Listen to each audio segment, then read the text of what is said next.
What do you trust when a crisis hits? Maybe it's your knowledge. Maybe it's your instincts. Maybe it's your emotions. Maybe it's the advice of family and friends. I'm not sure what it is for you, what your first response is as soon as some sort of crisis strikes in your life. But I want to ask you this question. What would it look like if your first instinct, if your first response was to trust God in the middle of a crisis? How exactly would you go about doing that anyway? Well, this is what I want to talk about in this session. You see, we're in Isaiah chapter 36 and 37. And these two chapters, several things are coming to a head. Throughout the book of Isaiah, we've seen how God is acting, how God is working for the sake of his people. But now, as we arrive in chapter 36, we're seeing lots of pieces all sort of come together all at once. First of all, there's Hezekiah. Hezekiah is the son of Ahaz, and he has decided once and for all that he's done playing nice with the Assyrians, right? So he's decided he's not going to do what they want anymore. And as you can expect, they are not very happy about this. Now, he may just be hoping that they'll sort of stay away, stay at arm's length, but he is somewhat unprepared for what comes his way when he sends them word. So in Isaiah chapter 36, where we pick it up, the Assyrians are actually knocking on Jerusalem's door. They've come all the way down into the land of Judah, into the city of Jerusalem itself. And now some representatives from the king of Assyria are standing right there with Hezekiah's people. They've slowly eliminated some of the northern kingdoms that separated Judah from Assyria. They've taken out Syria or Aram. They've taken out Ephraim or Israel. And now they've pushed into Judah's territory. The reality is they may have already taken away into captivity some of the cities within Judah, but they haven't yet reached Jerusalem. And that is where we pick it up in Isaiah chapter 36. Now, before we just jump into this, we need to know something more about Hezekiah. Coming off of a king like Ahaz, coming off of even perhaps a king like Jotham or Uzziah, we might half expect this king to be terrible like the rest. We might expect him to disobey God in every way and to turn his back on God and to turn his back on the ways of David, who ruled before him. But the shocking thing about Hezekiah is he actually does what the Lord wants. He seems to honor God with his actions. It's actually somewhat surprising as you're reading through the narrative in 2 Kings, where we get sort of the list of all of the kings and all of the different things that they did. He is like David in all that he does. He does not pursue the same ways of his father Ahaz. He smashes the serpent that Moses had set up all of these years later. The people of Judah, it seems, were turning to that serpent and bowing down to it and worshiping it. He removes sacred places. He smashes sacred stones. Hezekiah, it seems, is very concerned about preserving Yahweh worship within the land of Judah itself. He trusted God. He believed in God's power. And because he trusts, he's able to defeat the Philistines, right? But now the true test comes because the Assyrians are bigger and more powerful than any army that Hezekiah has faced up to this point. And so, things pick up in Isaiah chapter 36. This is what it says. In the 14th year of King Hezekiah, Sennacherib, king of Assyria, came up against all the fortified cities of Judah and took them. And the king of Assyria sent the Rabshakeh from Lachish to King Hezekiah at Jerusalem with a great army. Now, the Rabshakeh is probably just this name for this leader of the army, or this commander of Sennacherib's. And he stood by the conduit of the upper pool on the highway to the washer's field. And there came out to him Eliakim, the son of Hilkiah, who was over the household, Shebna, the secretary, Joah, the son of Asaph, the recorder. And the Rabshakeh said to them, "Say to Hezekiah," so he's got a message for the king. "Say to Hezekiah, thus says the great king, the king of Assyria. On what do you rest this trust of yours? Do you think that mere words are strategy and power for war? In whom do you now trust that you have rebelled against me? Behold, you are trusting in Egypt, that broken reed of a staff, which will pierce the hand of any man who leans on it. Such is Pharaoh, king of Egypt, to all who trust in him. But if you say to me, well, we trust in the Lord our God, is it not he whose highest places and altars Hezekiah has removed, saying to Judah and Jerusalem, you shall worship before this altar? Come now, make a wager with my master, the king of Assyria. I will give you 2,000 horses if you are able to, on your part, set riders on them. How then can you repulse a single captain among the least of my master's servants when you trust in Egypt for chariots and for horsemen? Moreover, is it without the Lord that I have come up against this land to destroy it? The Lord said to me, go up against this land and destroy it. Now, this is an interesting take on history. Remember what we're hearing here. We're hearing the words of the Rabshakeh, the words of Sennacherib's army as they're coming to take out Jerusalem. Now, he says that Egypt is unable to help them. So for this word to Hezekiah, hey, don't trust in someone else because they're not really going to be able to help you. And Sennacherib is saying he can totally destroy them, which is actually fairly true. The northern kingdom surely is case in point.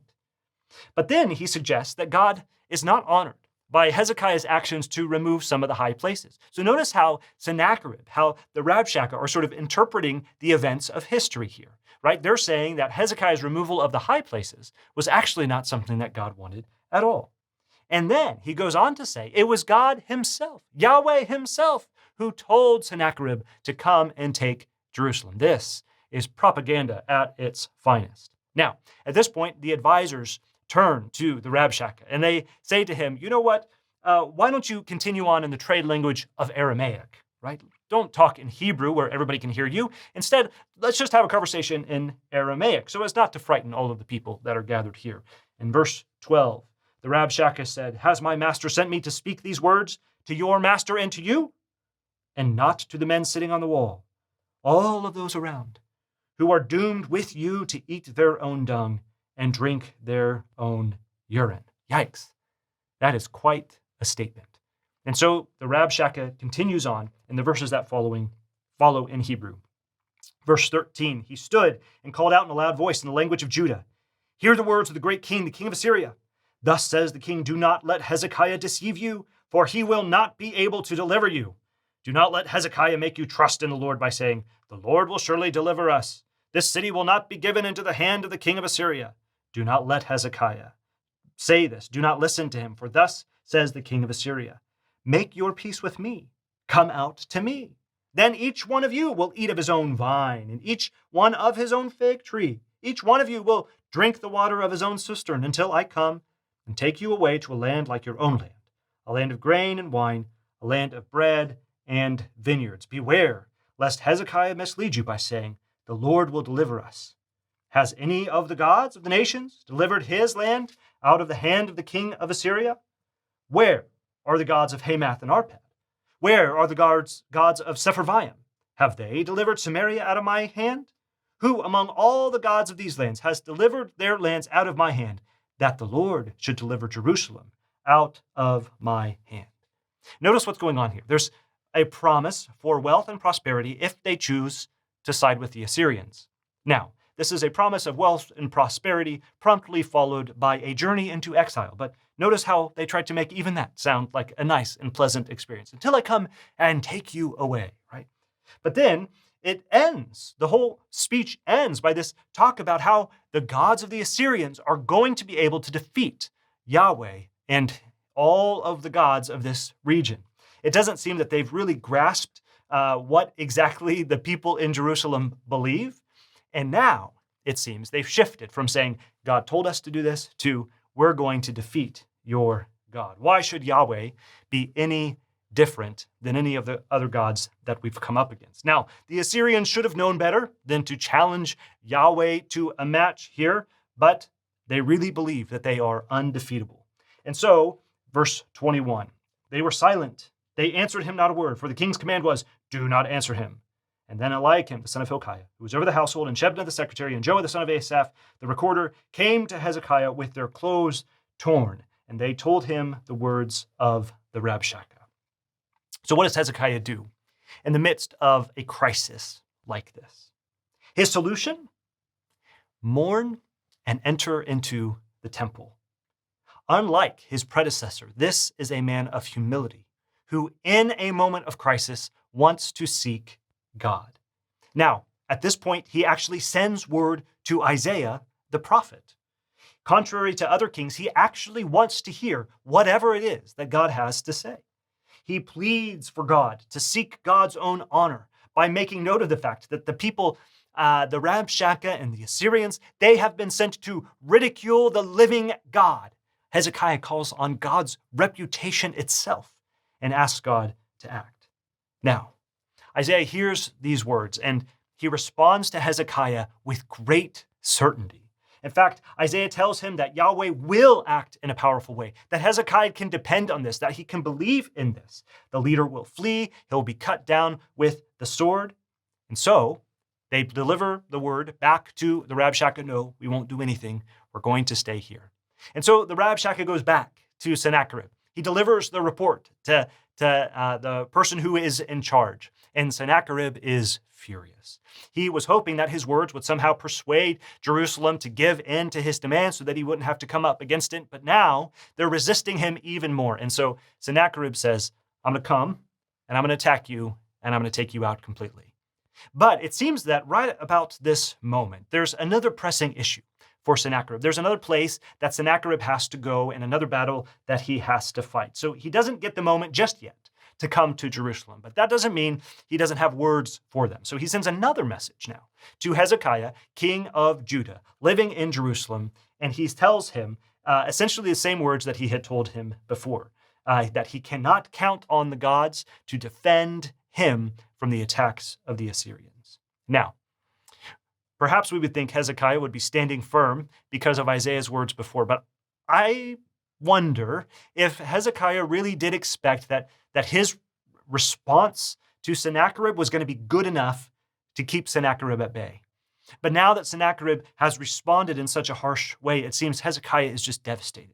This is not playing out like he hoped it would play out, like perhaps he thought it would play out. And so what does he do? He is overcome. So he goes to the temple. He spreads out this message before the Lord, and he cries out to God in actually what sounds very much like an individual lament psalm. He expresses this desire for God to act. He asks for God's help. He says that he trusts that God will step in, that God will deliver his people. And this is fascinating to me, right? When Hezekiah is faced with real, acute, national level threats that actually do look like they could eliminate the people of God from the face of the land, Hezekiah actually seeks the Lord. He prays. And it turns out prayer is the most powerful tool in Hezekiah's arsenal. Now, after Hezekiah prays, Isaiah actually sends to him and essentially tells him, listen, Assyria is not going to last. They are not going to stand. Even though they're sending words like this to you, and even though you're scared to death, Assyria will not last. They're going to be cut down because of their arrogance, because of their atrocities, just like a tree of the forest. They will not last. And so, Jerusalem will not be attacked. Although the Assyrians are gathering against it, it will not stand. And so, at this point then, things get pretty crazy. In Isaiah chapter 37, after we read about all of these different events that occur, we read about something that happened, we don't know when. Perhaps this is just a few hours after the message comes to Hezekiah. Perhaps this is several days or even weeks later. We're not quite sure when this occurs, but it seems that before Sennacherib can mount an attack on Jerusalem, this is what happens, verse 36. And the angel of the Lord went out and struck down 185,000 in the camp of the Assyrians. And when people arose early in the morning, behold, these were all dead bodies. Then Sennacherib, king of Assyria, departed and returned home and lived at Nineveh. What an incredible twist of fate. In this one night, it seems, 185,000 of Sennacherib's army are cut down. And with his army completely decimated, Sennacherib is now unable to complete the mission that he's on. He's unable to do the thing that he had set his mind to do, and he has to retreat like a dog with its tail between its legs back home to the land of Assyria. Now, Sennacherib actually recorded many of his accomplishments on stone. And one of them that we have several copies of is called Sennacherib's Prism. It details all of his accomplishments, many of his campaigns or the battles that he fought. But he does actually, in that prism, mention Hezekiah. And he says that he went up to attack Judah, that he took away all of these people from all of the cities of Judah. And he goes, and as for Hezekiah, king of Jerusalem, I had him trapped like a bird in a cage. And then he leaves it.